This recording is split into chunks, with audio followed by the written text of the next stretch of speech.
Sunny Deol fan జై సన్నీ డియోల్, జై జై సన్నీ డియోల్ అని కామెంట్ చేయండి. Hi guys, welcome back to our channel. Gopichand Malini Telugu director direct చేసిన జాట్ మూవీ కలెక్షన్స్ ఏ విధంగా ఉందో చూద్దాం అనమాట. సో డే 4 కన్నా డే 5 అయితే చాలా అయితే బాగా హోల్డ్ చేసింది అని చెప్పుకోవచ్చు. వర్కింగ్ డే లో కూడా తన మాస్ ప్రపంచాన్ని అయితే సృష్టించింది అని చెప్పుకోవచ్చు. మండే కలెక్షన్స్ కి మండే విధంగానే ఉన్నాయని చెప్పుకోవచ్చు అనమాట. భగభగ మండుతున్నాయి కలెక్షన్స్ కూడా ఆ విధంగా ఉన్నాయని చెప్పుకోవచ్చు అనమాట. 59.2 crores అయితే కొల్లగొట్టింది అని చెప్పుకోవచ్చు అనమాట. సో వరల్డ్ వైడ్ గా తన మ్యాస్ యాంపేజ్ ని సన్నీ డియోల్ గారు గాదర్ తర్వాత చూపిస్తున్నారు.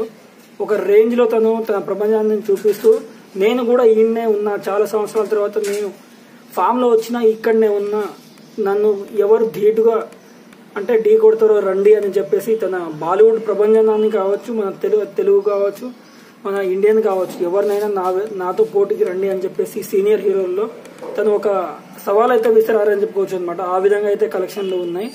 సో ఈ కలెక్షన్స్ డే బై డే పెరుగుతుంది.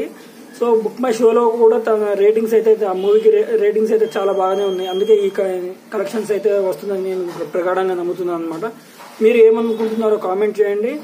సో గోపిచంద్ మాలిని గారు, మైత్రి మూవీ మేకర్స్ గారు చాలా కష్టపడ్డారు ఈ మూవీకి. సో కష్టపడి మంచి రిజల్ట్ సంపాదించారు కాబట్టి ఈ మూవీ ఈ విధంగా ఉంది. సో ట్యూస్డే కలెక్షన్స్ తర్వాత నేను పెడతాను అనమాట. సో ఏ విధంగా ఉంది, దాదాపు తను 600 కోట్లు అయితే కొల్లగొట్టారని చెప్పు. సీనియర్ హీరోలు రేర్ రికార్డు సృష్టించిన ఏకైక హీరో సన్నీ డియోల్ గారు అని చెప్పుకోవచ్చు అనమాట. సో మీరు ఏమనుకుంటున్నారో కామెంట్ చేయండి. Signing off Naraj Rathod, official channel.